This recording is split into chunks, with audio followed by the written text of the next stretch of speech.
ওইগুলো ফাঁকা ছিল কালকে, ওগুলো তো ভর্তি ছিল কালকে। আজকে নতুন কে কে এসেছেন হাতটা তুলুন। তুলো না চাচা, দাদু আমার আজ কালকে আসে নাই কিন্তু শরম করতেছেন, তো হাতটা তুলেন না। আসলে সুবহানাল্লাহ।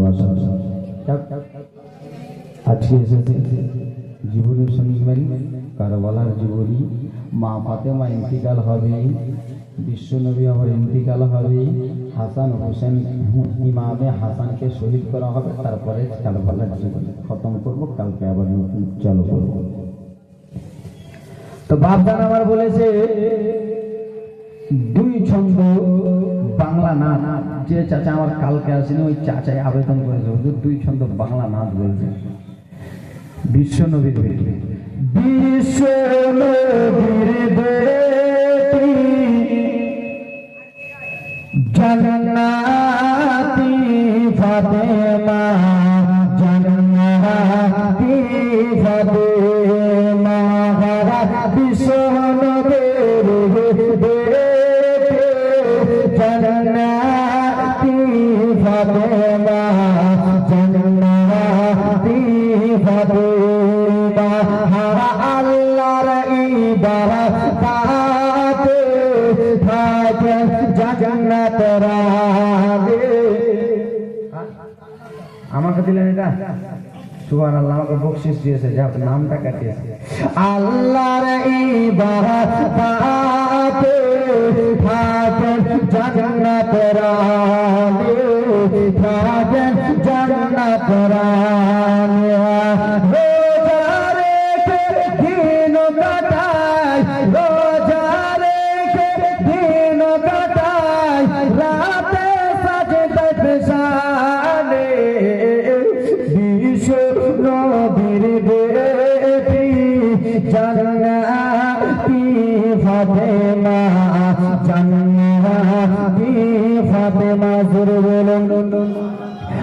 আছে নেওয়ানা হারে ফাতেমা আপন ঘরে, আছে নেওয়ানা হারে ফাতেমা আপন ঘরে।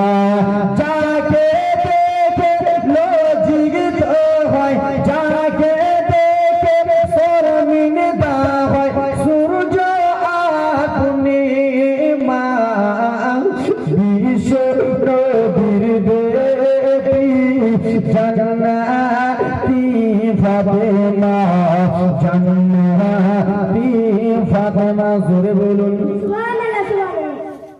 হঠাৎ করে এক সোয়ালে ফাতেমাকে সওয়াল করে, মাকে সওয়াল করে। জোরে বলুন।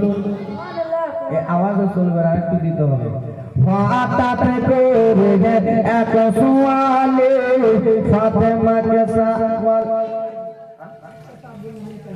কেতাবুদ্দিন হাজি কালিয়াচক 200 টাকা দিয়েছে দাল। আমাকে 100 টাকা আব্বাজান দিয়েছিল আমাকে বকশিশ, আমি হুজুর মুফতি সাহেবকে বকশিশ দিলাম, আমি আপনাকে বকশিশ করলাম। আমরা খুব কাছের বন্ধু। হঠাৎ করে এক সোয়ালে ফাতেমাকে সওয়াল করে, মাকে সওয়াল করে। হঠাৎ করে একটা মানুষ ফাতেমাকে সওয়াল করে, মাকে সওয়াল করে। তান করিলে শিখবে, তান করিলে শিখবে, ইফতারে খোরমা, বিশ্বনবীর বেটি জান্নাতি ফাতেমা, জান্নাতি ফাতেমা। জোরে বলুন। মা বোনদের আজকে বসার জায়গা হইতেছে না, কালকে কি হবে গে? প্যান্ডেল ট্যান্ডেল ছিঁড়ায়, কালকে বসতে দেবেন না বাপরাকে, উঠে ফেলে দেবেন। আজকে কেমন বসছে না এরা? তো সুবহানাল্লাহ, মাশাআল্লাহ, আলহামদুলিল্লাহ। মা বোনদের জন্য বসার জায়গা ভালো করে দাও। আর তোমরা কাও মাও করবে না। বিড়ির হাতটাও যদি না পাও তো চুপচাপ বসে থাকবা। কি বলতেছি? বিড়ির হাতটাও যদি না পাও চুপচাপ বসে থাকবে, কাও মাও করবা না খালা। এই যুবক, এই ভাই চলে, তোরা ওইদিকে কেন সাচ্ছি রে? মধু আছে, মধু ওইদিকে সাচ্ছে, সেইদিকে হ্যাঁ, এই মনে করে দেন সুবহানাল্লাহ মাশাআল্লাহ আলহামদুলিল্লাহ।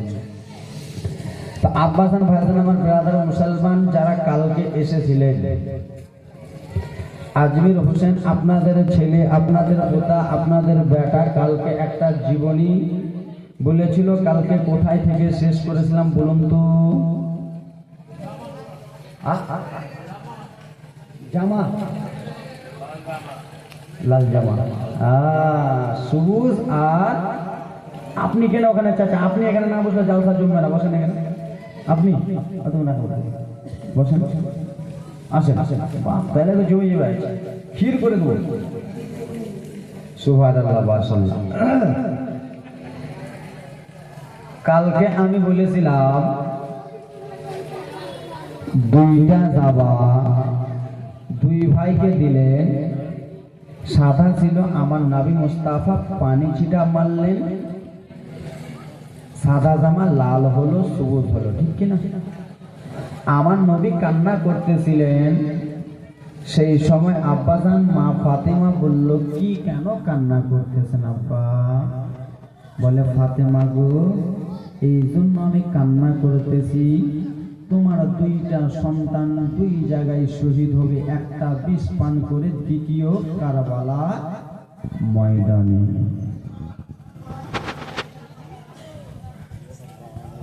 মা ফাতেমার নয়ন মনি হযরত আলীর জান, ইমাম হোসেন শহীদ হবে কারবালার ময়দান, ইমাম হোসেন শহীদ হবে কারবালার ময়দান। এ ব্রাদার মুসলমান আব্বাজানের আরে আমার নবী আমার সেই সময় ডুকরে ডুকরে কান্না করতেছিলেন। আব্বা, মা ফাতেমা বলল, বাবা আপনি কাঁদিয়েন না বাবা গো, এটা তো আমি আম্মা ফাতেমা আমার ছেলেদের জন্য দোয়া করতেছি, আমি আম্মা ফাতেমা ছেলেদের জন্য খুশি রয়েছি। ও গো আব্বা জান শুনেন, আপনার ইসলামকে বাঁচাবার জন্য, আপনার ইসলামকে আগে বাড়াবার জন্য আমার ছেলে কারবালায় শহীদ হয়ে যাবে। জোরে বলুন সুবহানাল্লাহ।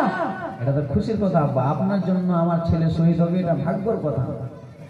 ও জননী শুনে যাও মা, রাত্রি বেলা মা বোনেরা আমার যেমন এই কথাবার্তা হলো, ঈদের নামাজ পড়তে গেল বাবা রে, ঈদের নামাজ আমার নবী ইমাম হাসান হোসেন দুইটা নামাজকে দুই দিকে ধরে বাবা ঈদের নামাজ আমার নবী পড়তে চলে যায়, পড়তে যেন চলে যায় আব্বা।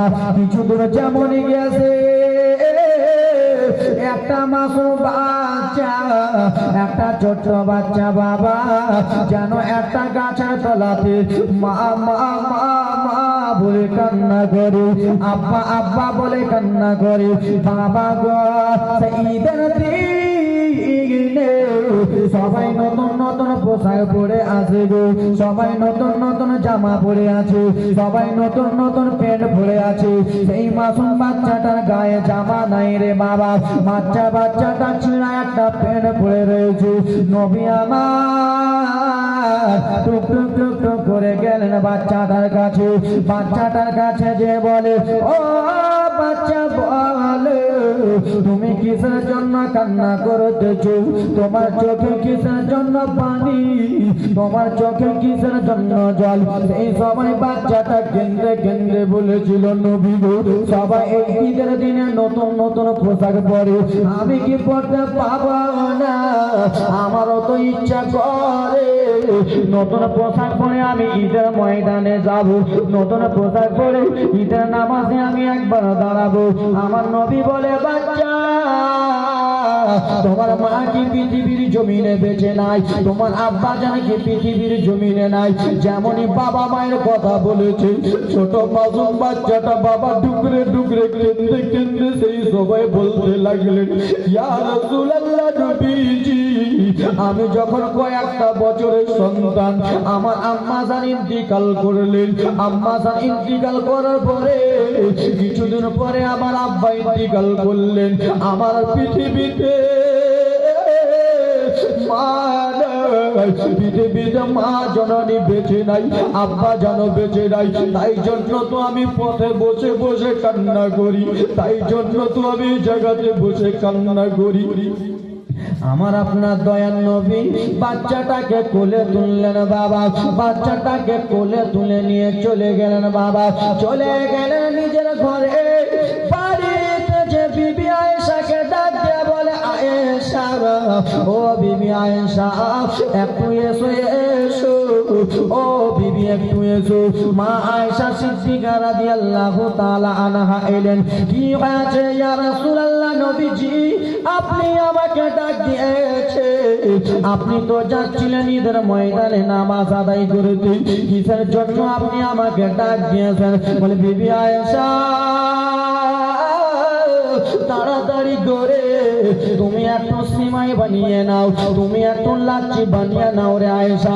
কিসের জন্য নাও, কিসের জন্য গো আমার স্বামী? বলে আয়েশা আমরা তো সময় খেয়ে মিষ্টি খেয়ে ঈদের নামাজে গেলাম আয়েশা, কিন্তু এই বাচ্চাটা দিকে একবার দেখো, এই বাচ্চাটার মা পৃথিবীর জমিনে নাই, এই বাচ্চাটার বাবা পৃথিবীর জমিনে নাই। ও গো আয়েশা সিমাই বানিয়ে দিয়ে বাচ্চাটার মুখে তুমি দিয়ে দাও, ভালো করে গোসল দিয়ে দাও, ভালো করে পোশাক পরিয়ে দাও, সুরমা আতর সেন লাগিয়ে দাও। ওরে ছোট বাচ্চা, তোমাকে বাবা মা বলে কান্না করতে হবে না। যতদিন আমরা পৃথিবীর জমিনে বেঁচে রয়েছি, আমাকে আব্বা এবং আয়েশাকে মা বলে ডাক দেবে। জোরে বলুন মা আয়েশা সিদ্দিকা রাদিয়াল্লাহু তাআলা আনহা বাচ্চাটাকে গোসল দিয়ে দিলেন, জামা কাপড় পরিয়ে দিলেন, সুরমা আতর লাগিয়ে দিলেন। বাচ্চাটা চলে গেল, রাসূলুল্লাহর সঙ্গে তিনজন চলে গেল। সেই সময় ব্রাদার মুসলমান আমার নবীদের নামাজ আদায় করতেছে, আমার নবীদের নামাজ পড়াইতেছে। সেই সময় ইমামে হাসান হুসেন বলতে লাগলো, শোনো আজকাল আমরা মদিনার ছেলেরাকে আজকাল আমরা বলবো তোমার নানাকে, বলো তোমার নানাকে। ও বলে আমার নানা এটা, এ বলে আমার নানা এটা, এ বলতেছে আমার নানা এটা। সেই সময় হাসান হুসেন বলতেছে শোনো তোমার নানা যত